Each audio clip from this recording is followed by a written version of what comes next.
Emission and absorption spectra. तो emission का क्या मतलब होता है? नॉर्मल लैंग्वेज में हम देखें तो क्या मतलब? निकलना, उत्सर्जित होना, यही तो है। और एब्जॉर्ब मतलब एब्जॉर्ब करना। तो ऐसे समझ लो, सिंपल कोई मैटर है, ये सपोज करो ये है मैटर। ठीक है बच्चों, अब इसको हमने किया हीट। ठीक है, तो हम स्पेक्ट्रा की बात करें तो कुछ स्पेक्ट्रा आएगा, मतलब कुछ स्पेक्ट्रा आएगा। ठीक है, स्पेक्ट्रा इस टाइप से। ठीक है, अब देखो जब तुमने इसमें हीट किया, इसमें कुछ एटम है, मॉलिक्यूल हैं, तो कोई एक एटम है, उसके अंदर है एक इलेक्ट्रॉन, ये है ना। तो हमने पढ़ा होगा जब हम एनर्जी हीट देते हैं तो हायर स्टेट में चला जाता है, हायर एक्साइटेड स्टेट में चला जाता है, फिर उससे लोअर एक्साइटेड स्टेट में आता है, तब क्या करता है? इमिशन शो करता है, इमिशन स्पेक्ट्रा दिखाता है। क्या दिखाता है? इमिशन स्पेक्ट्रा दिखाता है। तो बस यही बात है।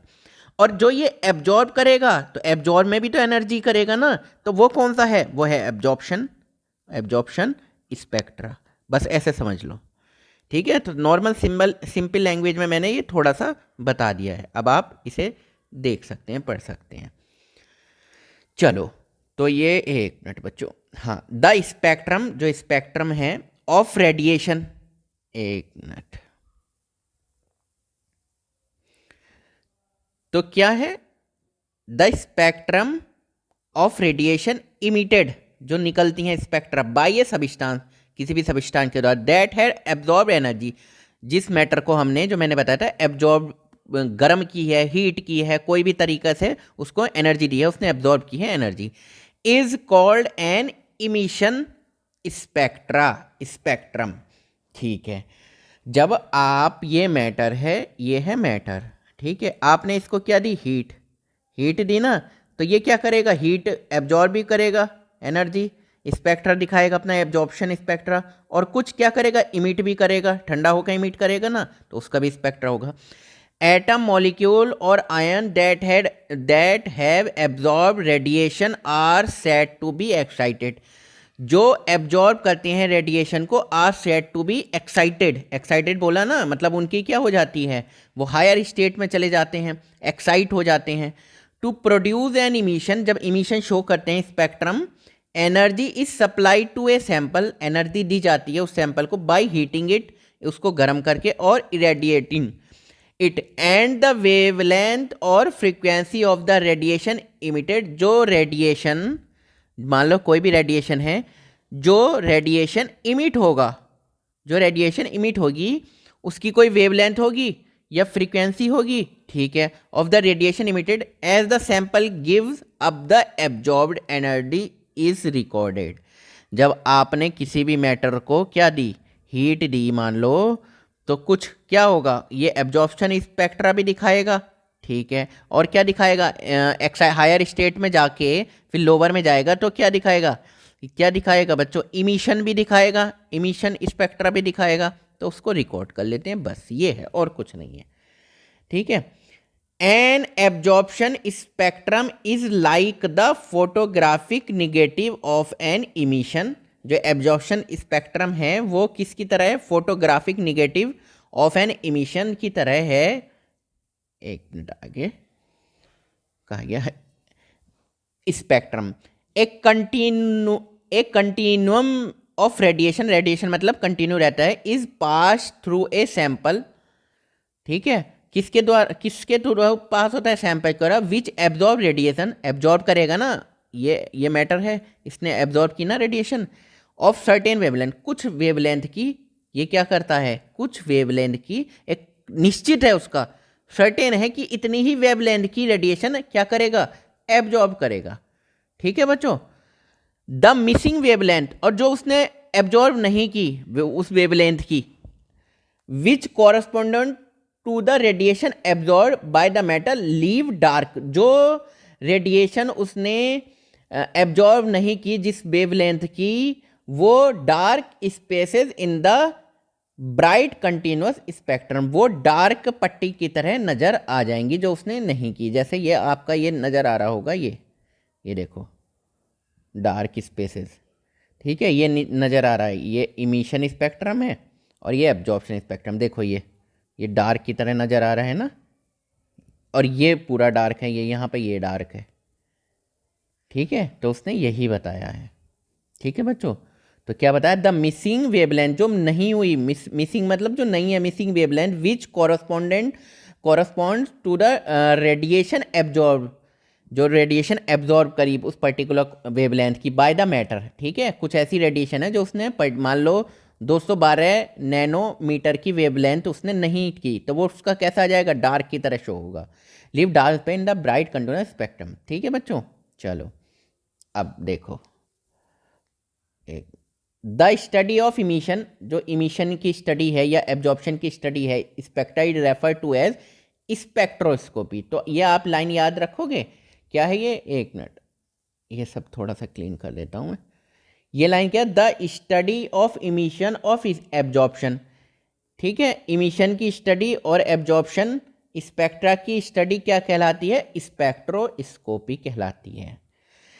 The spectrum of the visible light, spectrum of the visible light, visible light तो पता है ना आपको, और जो मैंने बताया था, उसका जो विजिबल लाइट का जो स्पेक्ट्रम है, एज डिस्कस एबव, जो हमने पहले ही डिस्कस कर लिया था, वाज कंटिन्यूअस। वो क्या होता है, कंटिन्यूअस होता है, एज ऑल वेवलेंथ, यानी कि कंटिन्यूअस होता है उसमें all wavelength, red to violet, VIBG/OR। तो ये ना कंटिन्यू चलता है, मतलब कि इसकी भी वेवलेंथ है, इसकी भी वेवलेंथ है, कुछ इसकी भी वेवलेंथ है ना। Okay, of the visible light are represented in the spectra, spectra represented होता है, आपने देखा ही है ये। ठीक है, the emission spectra of atom in the gas phase. अब देखो, द इमिशन मतलब निकलने वाला जो स्पेक्ट्रा होगा ऑफ एटम, किसी भी एटम का, इन गैस फेज की बात हो रही है। ठीक है, ऑन द अदर हैंड, दूसरी बात करें तो, अब ये do not show A continuous spread of wavelength. क्या होता है कि ये क्या नहीं शो करता, कंटिन्यूअस वेवलेंथ शो नहीं करता from red to violet, rather they emit light only at a specific wavelength with dark spaces between them. उनके बीच में क्या हो जाता है, डार्क स्पेसेस है ना, अगर कंटिन्यूअस नहीं है तो ये डार्क, उस जैसे ये डार्क का क्या मतलब है, अगर ये मान लो डार्क है तो इसका ये मतलब है इसने पर्टिकुलर उस वेवलेंथ की क्या नहीं की, एब्जॉर्ब नहीं की है उस वेवलेंथ की रेडिएशन। ठीक है बच्चों,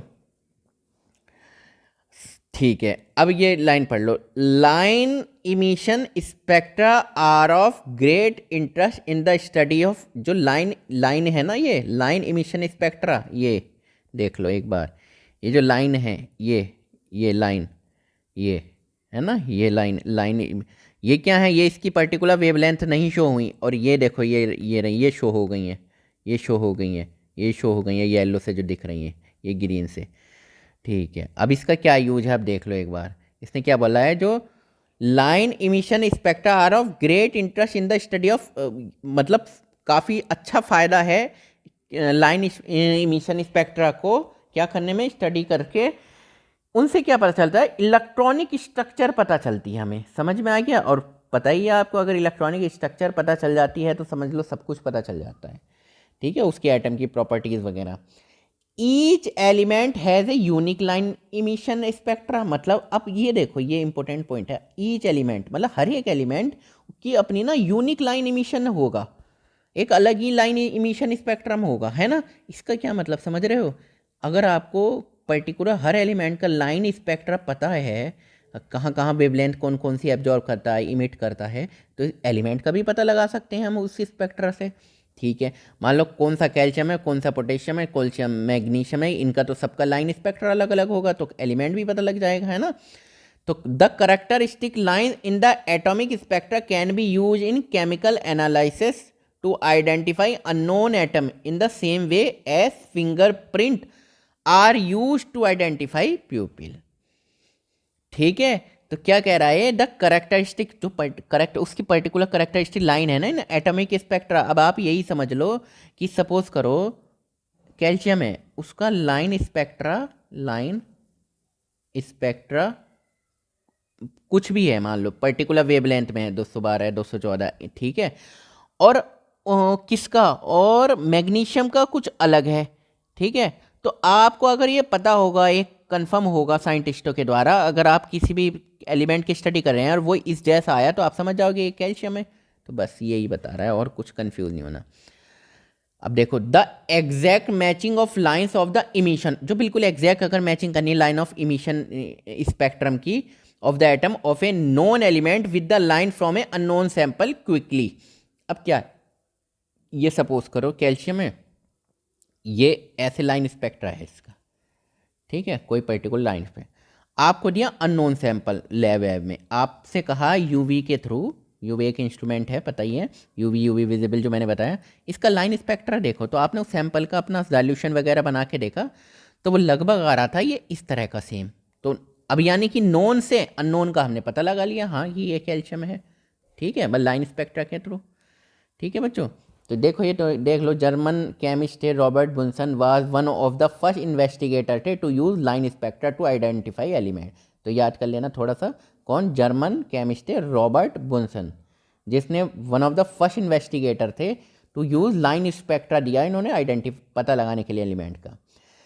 element like rubidium, caesium, thallium, indium, gallium and scandium were discovered when their minerals were analysed by spectroscopy method. The element helium was discovered in the sun by spectroscopic method. इसका क्या मतलब है? अब एक बार बताओ, सूरज कितनी दूर है? सूरज कितनी दूर है? बहुत दूर है, और बहुत ज़्यादा हीट है, तो हम तो वहाँ जा नहीं सकते, लेकिन पता लगा लिया कि इसमें हीलियम होता है, सॉरी इसमें क्या होता है, हीलियम होता है, हाइड्रोजन होता है। तो ये जो भी एलिमेंट है, मान लो हीलियम का पता लगाया, तो कैसे क्या वहाँ जाके पता लगाया, देख कर चेक करके? नहीं, उसका स्पेक्ट्रा चेक कर लिया, उसका स्पेक्ट्रा चेक कर लिया, वो हीलियम से मैच करा तो पता लग गया, बात सिंपल है। तो अब देखो, अब टॉपिक है, एक मिनट, अब टॉपिक है लाइन स्पेक्ट्रम ऑफ हाइड्रोजन। ठीक है, क्या है? Line spectrum of hydrogen. Hydrogen का लाइन स्पेक्ट्रम, जो कि आगे बहुत ज़्यादा इंपॉर्टेंट है, बोहर वगैरह मॉडल आएंगे तो उसके थ्रू। जब इलेक्ट्रिक डिस्चार्ज इस पास, इलेक्ट्रिक करंट दिया जाता है गैसियस हाइड्रोजन, हाइड्रोजन किस फॉर्म में? H2 गैस की फॉर्म में। The hydrogen molecule dissociate and the, hydrogen का जो मॉलिक्यूल है वो क्या हो जाएगा? टूट जाएगा, dissociate, and the energetically excited hydrogen atom, यानी कि एटम में बन जाएगा। अब जो ये एटम बना है ये क्या होगा? एक्साइटेड रहेगा ना, ये क्या रहेगा? एक्साइटेड स्टेट में रहेगा ना, ठीक है। Hydrogen atom produce emit electromagnetic radiation of discrete frequency. क्या कह रहा है? जब हाइड्रोजन मॉलिक्यूल है उसको आपने हीट दी, गर्म किया, ठीक है, तो क्या हुआ? इलेक्ट्रिक डिस्चार्ज किया, इलेक्ट्रिक डिस्चार्ज दिया, तो वो एटम में टूटा। अब एटम में टूटा तो वो ओब्वियसली एक्साइटेड स्टेट में गया, है ना। एक्साइटेड स्टेट में मतलब एटम के चारों तरफ इलेक्ट्रॉन चक्कर लगाने, वो अदर स्टेट में चले गए, एक्साइटेड स्टेट में चले गए। फिर लोअर में गए तो उन्होंने एनर्जी इमिट की, तो उससे रेडिएशन का पता लग गया, ठीक है। The hydrogen spectrum consist of several sleeves of line. अब जब उन्होंने उसका स्पेक्ट्रम देखा तो वो तो कंसिस्ट ऑफ सेवरल, बहुत सारी सीरीज ऑफ लाइंस नज़र आ रही थी, नेम्ड आफ्टर देयर डिस्कवरी। वो जो सीरीज थी ना, जो उसकी कई सारी, देखो जब हाइड्रोजन का स्पेक्ट्रा चेक किया ना, ठीक है, तो उसमें कई सारी लाइनें थी, consist of several series of lines named after their discovers. तो उनको फिर पर्टिकुलर नाम दे दिया गया, जो आपको बाल्मर सीरीज वगैरह आएगा। तो बाल्मर शो इन 1885, 1885 में बाल्मर एक साइंटिस्ट थे, उन्होंने show on the basis of experimental observation, particular क्या किया उन्होंने? एक्सपेरिमेंट किया, अपनी ऑब्जर्वेशन देखी, दैट क्या, देखो पहले आप ये थोड़ा सा देख लो, क्या ये एक्साइटेड सैंपल है, हीट वीट किया, फिर ये पास किया, ये प्रिंस से पास किया, ये सारी कहाँ ले लिया? ये फिल्मो डिटेक्टर पे ले लिया, वो जो हम कहते हैं violet, indigo, blue, green, orange, red, ये देख लो नज़र आ रही हैं, है ना, ये देख लो। और ये देखो बैंड बन गए हैं अगर ब्लैक कलर के, तो मतलब वो गायब हैं, ये गायब हैं, ये वाली वेवलेंथ गायब हैं ये, ठीक है। तो बस इससे पर्टिकुलर लाइन स्पेक्ट्रा मिल जाएगा आपको, ये जैसा मिल जाएगा कोई, अगर ये सपोज करो हाइड्रोजन का लाइन स्पेक्ट्रा है, तो ये जैसा मिला तो आप पहचान लो ये तो हाइड्रोजन है सैंपल, ठीक है बच्चों। तो अब देख लो, ये हाइड्रोजन की बात चल रही थी, तो बहुत सारी स्पेक्ट्रल लाइन मिली, तो spectral lines are express in term of wave number. भाई किस में एक्सप्रेस करी? In the term of wave number के, उसमें देन द विजिबल लाइंस, जो दिख रही थी visible line of the hydrogen spectrum obey the following formula, जो लाइन दिख रही थी विजिबल वाली, तो वो कौन सा फॉर्मूला कर रही थी, वो ये फॉर्मूला बना रही थी। ये फॉर्मूला याद कर लेना आप। ये तो वेव नंबर क्या है, वेव नंबर क्या है, ये है वेव नंबर 109677। ये कुछ पर्टिकुलर क्वांटिटी है, वो पता चल जाएगी क्या आएगा। कौन सी बात हो रही है, विजिबल लाइन की जो दिखी, उसके लिए फॉर्मूला तैयार किया। तो 1/2² और -1/n²। n क्या है, कोई भी इंटीजर है, और जो क्या होना चाहिए, इक्वल और ग्रेटर देन 3। मतलब जैसे 1 2 3 4 5 6, तो यहाँ की बात चल रही है, ये यहाँ की विजिबल। तो ये यहाँ से या तो एक्साइटेड, भाई जब स्पेक्ट्रा नज़र आ रहा है इमिशन, तो ये कैसा होगा, या तो ऊपर से नीचे आए, क्या होता है हायर स्टेट से क्या होता है लोअर स्टेट में आएगा ना, तो या तो 3 से 2 पाए, या 4 से 2 पाए, या 5 से 2 पाए। तो उसने यही लिखा है n is equal to 3 4 5, where n is integer equal to और greater than 3, n equal to 3 4 5। अब देखो, the series of line describe by this formula are called Balmer series. ये जो 2 की बात हो रही है ना, ये कौन सी हो गई है, ये थी 1 2 3 4। तो ये जो यहाँ 2 पे आ रहा था ना, ये 2 पे आ रहा था ना, ये 2 पे आ रहा था ना, तो ये इस सीरीज को क्या नाम दिया, ये क्या नाम दिया इसको, बाल्मर सीरीज। ठीक है, ठीक है बच्चों, चलो ये देखो, ये यहाँ देखो नाम बाल्मर ने दिखाया। अब तुम करते रिसर्च, कुछ इंडियन साइंटिस्ट रिसर्च करते हैं, उनका नाम उन्होंने अपने नाम पे रखा बाल्मर, ऑब्वियसली। ठीक है बच्चों, the Balmer series of lines are the only line, केवल वो लाइन है इन द हाइड्रोजन स्पेक्ट्रा में which appear in the visible region. मतलब जो विजिबल है ना, वो जो विबग्योर आपने पढ़ा था ऑफ द इलेक्ट्रोमैग्नेटिक स्पेक्ट्रम, जब वो उन्होंने अपना स्पेक्ट्रम दिखाया ना, तो वो बाल्मर सीरीज कौन सी थी, केवल और केवल विजिबल क्षेत्र में पढ़ रही थी वो। तो स्वीडन के स्वीडिश स्पेक्ट्रोस्कोपिस्ट थे जॉनन रिडबर्ग। ठीक है, अब साइंटिस्ट का नाम है जॉनन रिडबर्ग। उन्होंने क्या नोट किया, all series of line in the hydrogen spectrum. उन्होंने आगे देखा कि जितने भी सीरीज है ना, लाइन सीरीज हैं हाइड्रोजन स्पेक्ट्रम की, could be describe by the formula. उन्होंने देखा ये तो कॉमन फॉर्मूला हो रहा है, ये तो नज़र आ सकता है, इसको थोड़ा सा नोट भी कर लो जब है फॉर्मूला, कोई दिक्कत नहीं। ये फॉर्मूला बच्चों, ये फॉर्मूला आपको याद करना पड़ेगा, कोई दिक्कत नहीं, कोई रोक नहीं रहा आपको, आराम से याद करो। 1 मिनट, ठीक है। तो इस क्या दिखाया, वेव नंबर होता है ना ये 109677 अपॉन इंटू 1/n1² और 1/n2²। अच्छा तुम्हें याद होगा बाल्मर में क्या लिया था, बाल्मर में यहाँ पर हमने n1 की जगह क्या रखा था, 2 रखा था, और बाल्मर ऊपर से आ रहा था, मतलब ये पहली सीरीज है, ये दूसरी सीरीज है। तो इसकी बात हो रही थी केवल बाल्मर की, विजिबल क्षेत्र में जो था। तो चाहे वो इस पॉइंट से आए, इस पॉइंट से आए, इस पॉइंट से आए, इस पॉइंट से आए, आना इसी पे था, आना इसी पे था, आना इसी पे था। ठीक है, चलो। तो where n1 is equal to 1 2 3 4 4 जो भी है, और n1 क्या है, पहला भी हो सकता है, दूसरा भी हो सकता है, तीसरा भी, और n2 क्या हो सकता है भाई, पहले से मान लो n1 क्या हो सकता है, ये है। तो n2 या तो ये हो सकता है, या इसके ऊपर का हो सकता है, या इसके ऊपर का हो सकता है, या इसके ऊपर का हो सकता है ना। ये नहीं हो सकता, यानी कि इसमें कम से कम 1 तो ऐड करना ही पड़ेगा। तो n2 is equal to n1 plus बाकी चीज़ें, समझ में आ गई। ठीक है, तो बहुत आसान है, कोई ऐसी खास दिक्कत है नहीं, कोई बात नहीं। अब नेक्स्ट देखो, 1 मिनट बच्चों, हाँ ठीक है,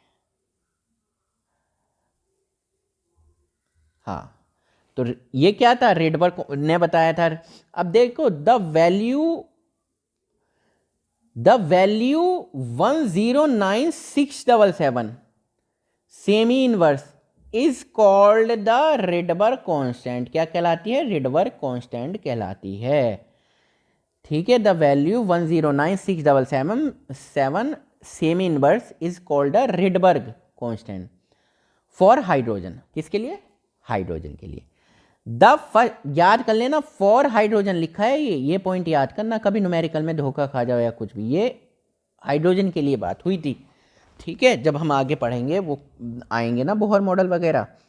the first 5 series of line that corresponds to N1 is equal to 1 2 3 4 5, जो शुरू की 5 है ना, 1 2 3 4 5, are known as Lyman series, Balmer series, Paschen series, Brackett series and Pfund series. यानी कि ये एक पहली कौन सी है? N1, ये है लाइमन। N2 क्या है? बताओ जरा, N2 क्या है? बाल्मर। N3 क्या है? पास्चन। N4 क्या है? ब्रैकेट। N5 क्या है? फंड।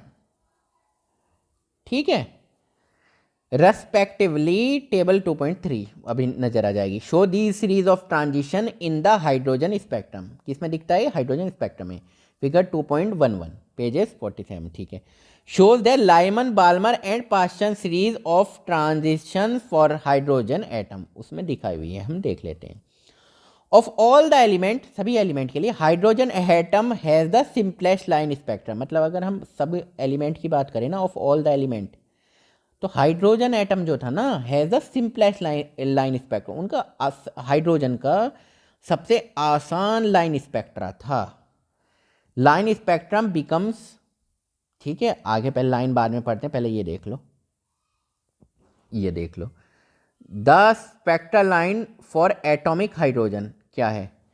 पहला क्या है? Lyman, Balmer, Paschen, Brackett, Pfund. ठीक है, तो लाइमन कौन सा बताया था मैंने? सबसे पहले वाला, फिर उसके ऊपर बाल्मर, उसके ऊपर पास्चन, फिर ब्रैकेट, फिर फंड। और भाई यहाँ पे पहुँचना है, यानी कि यहाँ पे पहुँचना है, तो 2 और 3 से ही तो पहुँच सकते हैं। 2 3 4 5 6, मान लो 1 2 3 4 5 6, तो 1 पर पहुँचना है, यानी कि लाइमन पर पहुँचना है। तो कहाँ से जाओगे तुम? N2 2 होगा या 3 होगा, यही तो होगा ना, या सोन 4 होगा, 5 होगा, 6 होगा, ऐसे समझ। बाल्मर 2 पे पहुँचना है, तो ये इस 2 पे पहुँचना है, तो या तो 3 से जा सकते हो, 4 से जा सकते हो, 5 से जा सकते हो, 6 से जा सकते, 6 से आ सकते हो, जा नहीं सकते। इमिशन हो रहा है ना, तो यानी कि अगर इमिशन स्पेक्ट्रा है तो वो हायर क्या है? हायर एक्साइटेड स्टेट से लोअर में गया हुआ है, तभी तो एनर्जी इमिट करी होगी। तो ये एक ज़्यादा है, 3 से 4 5, 4 है तो 5 6 आगे, 5 है तो 6 7 आगे। तो स्पेक्ट्रल डिजाइन कौन क्या क्या है? UV, ultraviolet, visible. सबसे पहले यही तो करे थे ना बाल्मर जी ने, ये बालम थानेदार, ये वाला बाल्मर 2 है ना ये, ठीक है। इंफ्रारेड, फिर इंफ्रारेड और IR, ये देखो पास्चन, ब्रैकेट, फंड, ये याद कर लेना आप, ठीक है। याद करना क्या है? याद होनी ही चाहिए 100%। बस ये याद कर लेना कि बाल्मर सीरीज विजिबल होती है, और विजिबल से पहले आता है अल्ट्रावायलेट, ये लाइमन हो गई, और पास्चन, ब्रैकेट, फंड, ये कौन सी हो गई? IR हो गई, इंफ्रारेड। ठीक है बच्चों, चलो कोई भी दिक्कत नहीं। अब देखो थोड़ी सी पॉइंट लिखे हुए हैं, शायद ये क्वेश्चन आए होंगे। देखो नीट में कितनी बार आ गया ये क्वेश्चन, ठीक है, कोई बात नहीं। इन विबग्योर, विबग्योर जो आपको बताया था, है ना, तो वॉयलेट, इंडिगो, ब्लू, ग्रीन और येलो, ऑरेंज, रेड। तो लेफ़्ट टू राइट जाने पे क्या होता है कि लैम्डा क्या होती है? इंक्रीज करती है ना। और आपको ये पता होगा क्या है एनर्जी का, क्या है? E is equal to SC/λ। अगर लैम्डा बढ़ रही है तो क्या होगी? एनर्जी कम होगी, ठीक है, याद रहेगा। एक और है ना formula, E is equal to H nu, ये क्या है? फ्रीक्वेंसी। तो एनर्जी बढ़ेगी, फ्रीक्वेंसी बढ़ेगी तो एनर्जी बढ़ेगी, एनर्जी बढ़ेगी तो ये दोनों आपस में क्या है? प्रोपोर्शनल है, याद रहेगा ना। अब देखो बच्चों, कोई दिक्कत नहीं है। ये है कौन सी? N equal to 1, N equal to कौन सी सीरीज थी? लाइमन, ये रही लाइमन। N इक्वल टू 2 कौन सी थी? Balmer series. 3 कौन सी थी? Paschen series. अब देख लो आप कितना, अगर यहाँ पे कम से कम 2 से ये वाला आ रहा है, ठीक है, 3 से ये वाला जा रहा है, 4 से ये वाला जा रहा है, 5 से ये वाला जा रहा है, 6 से ये वाला, और जाएंगे कहाँ? ये 1 पर, N इक्वल टू 1 पर, लाइमन सीरीज पर। देखो ये लिखा हुआ है, transition of the element in the hydrogen atom, the diagram shows the Lyman Balmer and Paschen series of transition. ठीक है। और 2 है बाल्मर, तो बाल्मर पे देखो ये कहाँ से आ सकते हैं, 1 से तो आ नहीं सकता, या तो किस से आएगा, या तो 3 से आएगा, किससे आ रहा है, पास्टन से, या फिर इसके ऊपर आएगा ग्रीन, ये आ रही है ना, ये ब्लू आ रही है, ये वॉयलेट आ रही है, कहाँ से आ रहे हैं ये, बोलो जरा कहाँ से आ रही हैं, 4 5 6। ठीक है, समझ में आ गया है ना। पहला कौन सा था, N=1 लाइमन सीरीज, 2 क्या था, बाल्मर सीरीज, 3 क्या था, पास्टन सीरीज। ये पास्टन सीरीज किस में पड़ती है, किस क्षेत्र में है, इंफ्रारेड, IR। आगे समझ में। अब देखो ये, देखो 3 टाइम ये नीट में आ चुका है ये क्वेश्चन, देखते हैं क्या चक्कर है ये। अब देखो ये सिंपल है, कोई वो नहीं है। ये बता रहा है जैसे सपोज करो ये लाइन है, यहाँ से एनर्जी ली और डायरेक्ट यहाँ पे पहुँच गई, पहले दूसरी तीसरी चौथे सीरीज पर। तो इसका क्या मतलब है, जो एनर्जी पहले से दूसरे पे पहुंचने में लगी या दूसरे से चौथे में लगी, तो ये टोटल है E=E1 + E2, ये नज़र आ रहा होगा।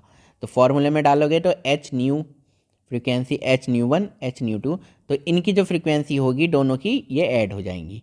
अब इससे रिलेटेड ये क्वेश्चन आया, मगर इसमें याद कर लेना ये वेवलेंथ ऐड नहीं होंगी, क्योंकि वेवलेंथ क्या होता है, E=SC/λ प्लस SC/λ1 λ2, तो SC से SC कट गया 1/λ1 प्लस 1/λ2, ये याद कर लेना। जब मान लो ये इमिशन है, ये इस तरह से नीचे जा रहा है, ठीक है, ये किससे आया, ये 1 है, ये 2 है, ये 3 है, ये 4 है, हायर एनर्जी एक्साइटेड स्टेट से आया है, ठीक है।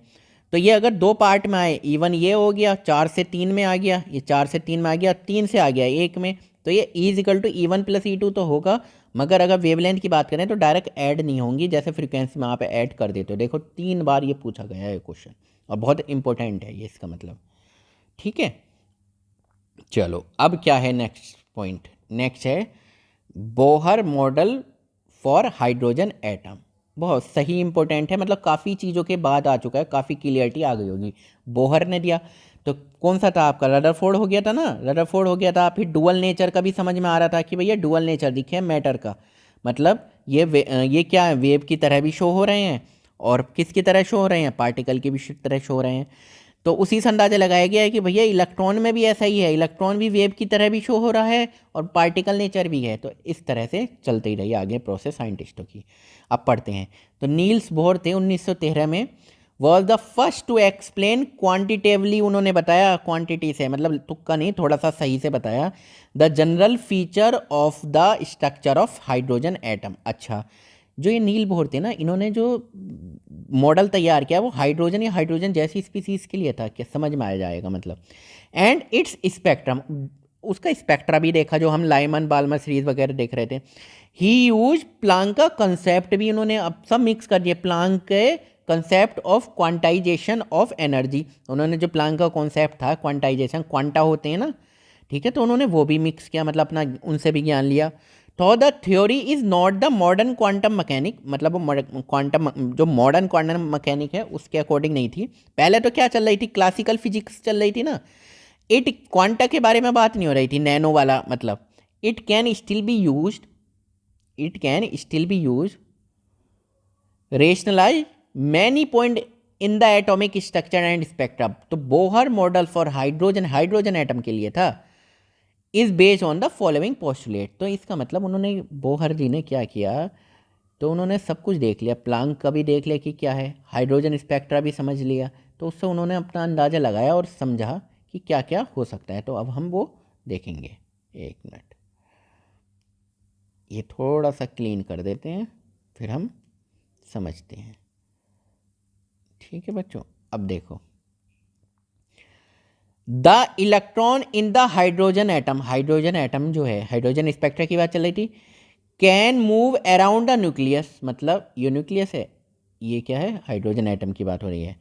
तो जो इलेक्ट्रॉन है वो hydrogen atom can move around the nucleus, तो न्यूक्लियस के चारों तरफ चक्कर लगा सकता है, in a circular path, circular path में, of fixed radius and energy, एक पर्टिकुलर जो रेडियस होगी ना आर, वो होगी फिक्स, कि भैया यहीं लगा, कहीं और मत जा, ठीक है। जैसे तुम लगाते हो ना किसी चीज़ के चक्कर, किसी घर के चक्कर, तो भैया यहीं घूम, कहीं और मत घूमे। These path are called orbit, उन्होंने इसका नाम दिया ऑर्बिट्स, ठीक है। स्टेशनरी स्टेट्स और अलाउड एनर्जी स्टेट, उन्होंने कहा कि भैया इसकी एनर्जी भी एक पर्टिकुलर होगी, अलाउड होगी कि यही है तो, और स्टेशनरी है ये, यहाँ से इधर उधर नहीं भाग रहा, ये ऑर्बिट वहीं है अपना। These orbit are arrange concentrically around the nucleus, तो कहाँ अरेंज है ये, चारों तरफ, किसके किसके, न्यूक्लियस के चारों तरफ स्टेशनरी उन्होंने बताई। ठीक है। The energy of an electron in the orbit, मतलब ये न्यूक्लियस है, ये चारों तरफ कौन चक्कर लगा रहे हैं बताओ जरा, तो भैया ये चक्कर लगा रहे हैं इलेक्ट्रॉन, तो इलेक्ट्रॉन की जो एनर्जी है ना किसी भी ऑर्बिट में does not change with the time के अनुसार चेंज नहीं होगी भाई, जिसकी जो एनर्जी है ना वो वही रहेगी। हाउ एवर, चाहे कुछ भी हो, the electron will move from a lower stationary, however the electron will move from a lower stationary state to a higher stationary state when they require amount of energy is absorbed by the electron or energy is emitted when electron moves from higher stationary state to lower stationary state। ये क्या कह रहा है कि अब जैसे ये है, ये है, ये किसकी बात हो रही है, हाइड्रोजन की, ठीक है। यहाँ पे इलेक्ट्रॉन बैठा हुआ है, तो जब हम क्या करेंगे, हीट देंगे तो ये एक्साइटेड स्टेट में जाएगा, ठीक है, और एक्साइटेड स्टेट में जाएगा, ठीक है, अपना कुछ रेडिएशन शो करेगा। अब फिर इससे फिर भी इसमें दोबारा आ जाएगा ना, तो भी तो इमिशन करेगा शो, है ना। जब एक्साइटेड में जाएगा तो क्या करेगा, एब्जॉर्प्शन पढ़ा होगा आपने, और जब दोबारा लौट के उसी में आ जाएगा तो क्या करेगा, इमिशन शो करेगा। तो वो कह रहा है कि एनर्जी ऑफ इलेक्ट्रॉन किसी भी ऑर्बिट में चेंज नहीं होगी। However, चाहे the electron will move from a lower stationary state to a higher stationary state, मतलब नीचे वाले से ऊपर वाले में चले जाए जब एनर्जी अब्जॉर्ब करेगा, या ऊपर वाले से नीचे वाले में आ जाए। When required amount of energy is absorb, भाई जब नीचे से ऊपर वाले में जाता है तो क्या करेगा, एब्जॉर्ब करेगा ना एनर्जी, तो बस यही कह रहा है। और ऊपर से नीचे आता है तो क्या करेगा, इमिट करेगा। When electron move from higher stationary state to lower stationary state the energy changes does not takes place in continuous manner. दूसरी बात क्या है, जब वैसे तो अगर अपने में घूम रहा है तो एनर्जी चेंज नहीं कर रहा, लेकिन जब उसको हीट देंगे तो वो एक्साइटेड में चला जाएगा, तो एक्साइटेड में चले जाएगा मतलब हीट ले लेगा। और जब एक्साइटेड में जाएगा वो, एक मिनट बच्चों, एक मिनट, ये जब यहाँ से जब आपने हीट दी से तो ये इसमें चला गया, चलो एनर्जी चेंज हो गई है, ठीक है। फिर अगर ये नीचे से यहाँ जा रहा है तो फिर उसी में आ गया है, ठीक है। तो एनर्जी जो does not take place continuous manner, मतलब कि एक पर्टिकुलर कंटिन्यूस मैनर में नहीं है कि थोड़ी सी दे दी, एक थोड़ी सी उसको दो फिर वो वहाँ पहुँच गया, एक पर्टिकुलर दो फिर वो यहाँ पर आ गया, ठीक है बच्चों। चलो एक क्या है, एंगुलर मोमेंटम है, क्या होता है एंगुलर मोमेंटम, ये याद कर लो, MVR, मास ऑफ इलेक्ट्रॉन है, ये इलेक्ट्रॉन के बारे में ही तो बात हो रही ना। तो वैसे जैसे लीनियर मोमेंटम क्या होता है, प्रोडक्ट लीनियर मोमेंटम क्या होता है, मास का और लीनियर वेलोसिटी का। लीनियर मोमेंटम बात करें तो मास इनटू वेलोसिटी किसकी, लीनियर वाली है ना, लीनियर वेलोसिटी। और एंगुलर मोमेंटम क्या होता है, product of movement of inertia and angular velocity, ठीक है। तो उससे ये निकल के आ गया MVR।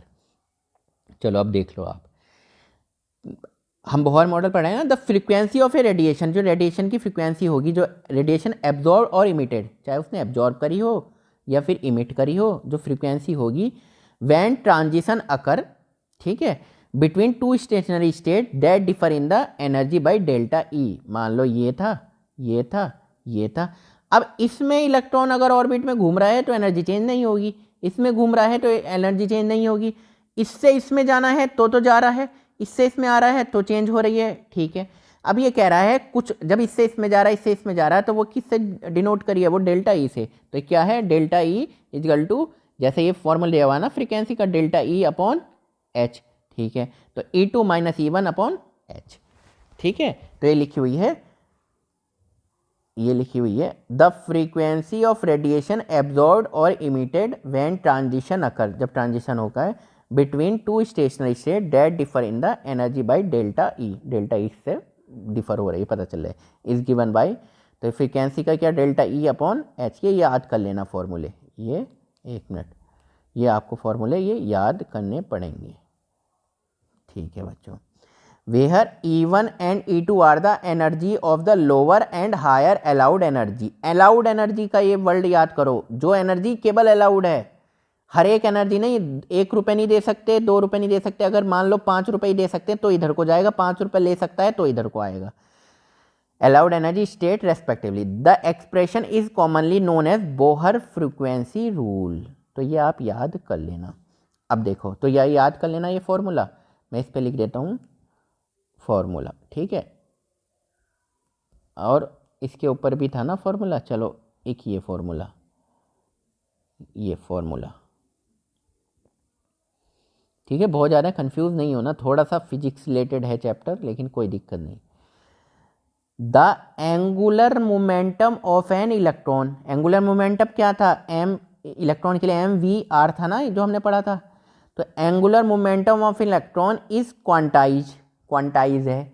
In a given stationary state it can be expressed as in equation. Given stationary state है ना, रुका हुआ है वो स्टेशनरी स्टेट में, can be expressed as in equation. क्या है, एम ई वी आर, यानी कि M B R is equal to N H upon 2 pi. उन्होंने बताया, ये भी फॉर्मूला है, ठीक है। ये किसके द्वारा हो रहा है, ये कौन है ये साइंटिस्ट, बोहर मॉडल, याद रहेगा ना, ठीक है। तो उन्होंने जो एंगुलर मोमेंटम, याद करो, इन ए गिवन स्टेशनरी स्टेट, ठीक है, एम वी आर। अब एम क्या है, मास ऑफ, एम ई होगा मास ऑफ इलेक्ट्रॉन। अच्छा मुझे बताओ एम ई कितना होता है वैसे mass of electron, 9.1 into 10⁻31 kg, है ना, ठीक। चलो देखो ये law, where M E is the mass of electron, V is the velocity and R is the radius of orbit in which electron is moving. मतलब क्या बोला इन्होंने, ये न्यूक्लियस है, तो मैंने क्या बताया, एंगुलर मोमेंटम कितना है, M E V R, M V R किसके बराबर था, एन एच अपॉन 2 पाई, ये दिखाया ना इन्होंने, ठीक है। ये एन एच अपॉन 2 पाई, एन क्या हो सकता है, 1 2 3 किसी भी शेल, किसी भी ऑर्बिट में हो सकता है। तो उन्होंने बताया कि एम वी आर क्या क्या भैया, ये जो है मास ऑफ इलेक्ट्रॉन, ये इलेक्ट्रॉन की बात चल रही है मान लो, ठीक है, किसी एक हाइड्रोजन के लिए है ना, तो हाइड्रोजन में तो एक ही होता है, तो हमें एक ही बनाना चाहिए, इसकी बात चल रही है। तो आर तो ये हो गई मास ऑफ इलेक्ट्रॉन, ये हो गया, और वी वेलोसिटी से ये दौड़ रहा है, चक्कर लगा रहा है, ठीक है बच्चों। Thus an electron can move only in those orbit, केवल उसी ऑर्बिट में, for which is angular momentum is integral multiple of h upon 2 pi. उन्होंने कहा, ये इंपॉर्टेंट है बोहर मॉडल की, कि भैया इलेक्ट्रॉन चक्कर तो लगा सकता है, can move only in those orbit, केवल उसी में लगाएगा, केवल उसी ऑर्बिट में लगाएगा जिसका एंगुलर मोमेंटम यानी कि एम बी आर किसका इंटीग्रल मल्टीपल हो, इंटीग्रल मल्टीपल हो h अपॉन 2 पाई का, ठीक है, याद रहेगा ना।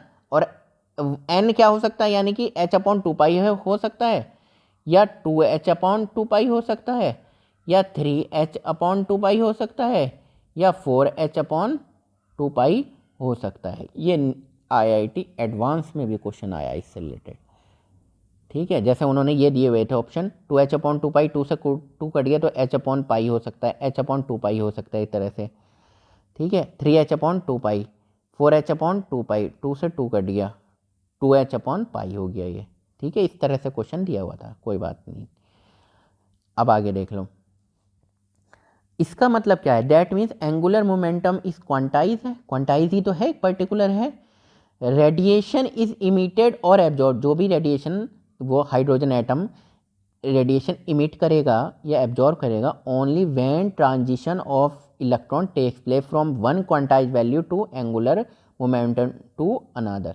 मतलब रेडिएशन भैया तभी होगी जब ये न्यूक्लियस है, ये चारों तरफ चक्कर लगा रहा है, ये चक्कर लगा रहा है, या तो इधर को जाए, ये एब्जॉर्ब करे, या फिर ये करे, इमिट करे, तभी रेडिएशन का पता चलेगा। देयरफॉर मैक्सवेल, जब रेडिएशन, जब एक बार बताओ, जब तुम हीट करोगे तो इलेक्ट्रॉन या तो एक्साइटेड स्टेट में जाएगा और वो फिर लोअर स्टेट में आएगा, है ना, तो लोअर में जाएगा तो एनर्जी रिलीज करेगा, ऐसे समझ लो सिंपल।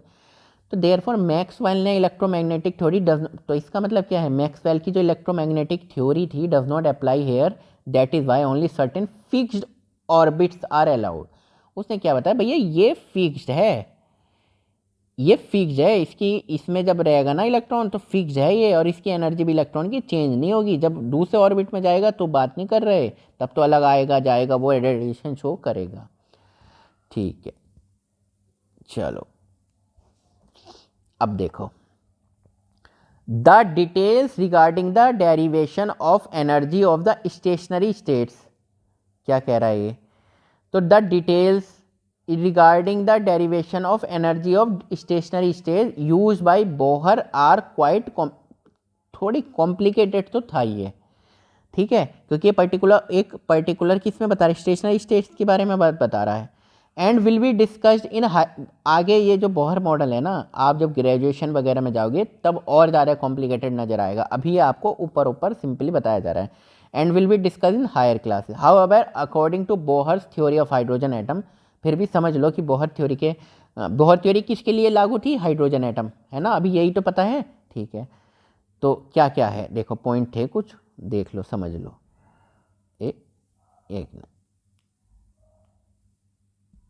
एक मिनट बच्चों, क्या है, हाँ, the stationary states of electron are numbered. जो स्टेशनरी स्टेट दी है उन्होंने, जैसे मान लो ये न्यूक्लियस है, ये चारों तरफ दी है, ये दी हैं, ये दी हैं, ये दी हैं, जो भी हैं, नंबर है 1 2 3, ये 1 है, ये 2 है, ये 3। These integral number section 2.6 are known as principal quantum number. इनको क्या बोला उसने? इनको बोला प्रिंसिपल क्वांटम नंबर, ठीक है, याद रहेगा ये। अब इनकी पर्टिकुलर रेडियस भी तो होगी ना, ये रेडियस भी तो होगी ना कुछ ना कुछ। The radius of stationary states are express as, इन्होंने रेडियस भी बता दी कि भैया ये रेडियस है ऑर्बिट की n स्क्वायर a नॉट, हालांकि रेडियस तो कंफर्म है नहीं, आगे पता चल जाएगा गलत निकला। तो a नॉट क्या है? 52.9 पिकोमीटर, याद रहेगा आपको। और n क्या है? किस स्टेशनरी स्टेट में? मान लो n इजिकल टू 1 हो सकता है, 2 में, 3 में, 4 में। Thus the radius of the first stationary state called a Bohr orbit is 52.9 picometre. क्यों? अब n इजिकल टू, अगर हम आर एन बात करें तो n square a not the है, और a नॉट की वैल्यू है 52.9 पिकोमीटर, किसके लिए? हाइड्रोजन के फर्स्ट स्टेशनरी स्टेट। तो हाइड्रोजन के लिए क्या है? n इजिकल टू क्या होगा? 1, पहले में ही तो होता है ना इलेक्ट्रॉन, तो इसका मतलब हाइड्रोजन के 52.9 picometre. Normally the electron in the hydrogen atom is found in this orbit that is n equal to 1। Normally क्या होता है कि इलेक्ट्रॉन जो है ना यहीं पे पाया जाता है n इक्वल टू 1 में। एज n इंक्रीजेस, जब n बढ़ेगा the value of r will be increase, obviously बात है ना, प्रोपोर्शनल है, n स्क्वायर a नॉट। अगर n बढ़ेगा तो वैल्यू ऑफ r मतलब कि इसकी क्या बढ़ेगी? इसकी त्रिज्या बढ़ेगी। पता है त्रिज्या क्या होता है? यही रेडियस। इन अदर, दूसरे वर्ड में कहा जा सकता है the electron will present away from the nucleus. तो क्या होगा?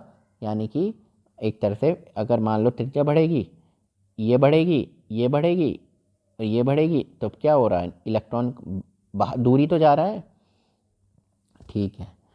The most important property associated with the electron is the energy of its stationary state. तो क्या बोला इसने? मोस्ट इंपोर्टेंट जो प्रॉपर्टी है ना किसकी एसोसिएटेड विद द इलेक्ट्रॉन की, is the energy of its stationary state, it is given by the expression. ये आपको फॉर्मूला याद करना है। ये क्या है? E N is equal to minus R H upon 1 upon R square. E N क्या है? ये किसकी एनर्जी है? उस स्टेशनरी स्टेट की जो जिसमें ये है, मान लो पहले में है तो पहले की, दूसरे में है तो दूसरे की, minus R H upon 1 upon R square, 1 upon N square. R H सही पर सुना हुआ लग रहा है, रिडबर्ग पढ़ा था हमने। तो n इज इक्वल टू 1 2 3 कुछ भी हो सकता है। Where R H is called Rydberg constant and its value is 2.18 into 10 की power minus 18 joule.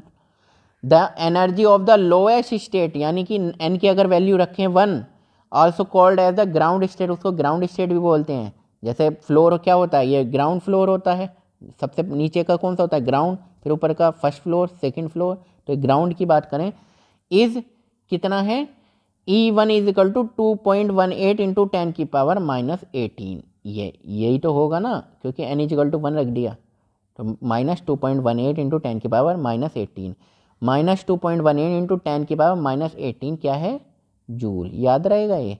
The energy of the stationary state from n is equal to 2, अगर n इज इक्वल टू 2 रखें तो उसकी कितनी बैठ रही है, फॉर्मूला लगा दो।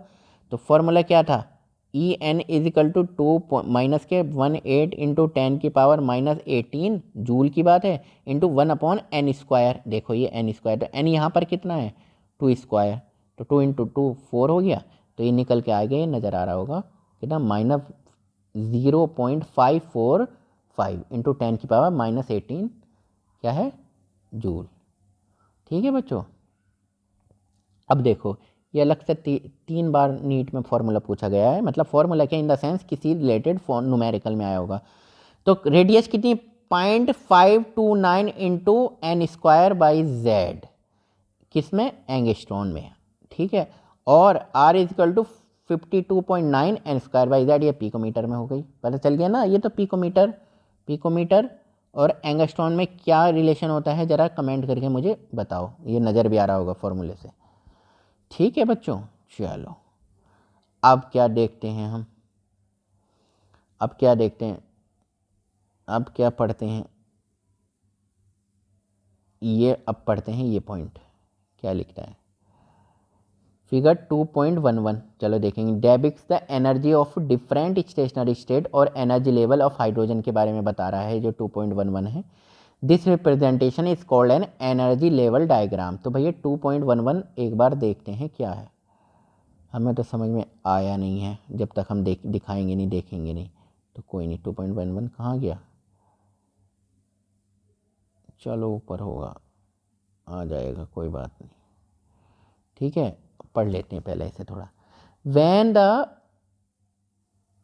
when the electron is free from the influence of nucleus, जब इलेक्ट्रॉन ये है, ये न्यूक्लियस है, ये इलेक्ट्रॉन है, ये स्टेशनरी फेस में है।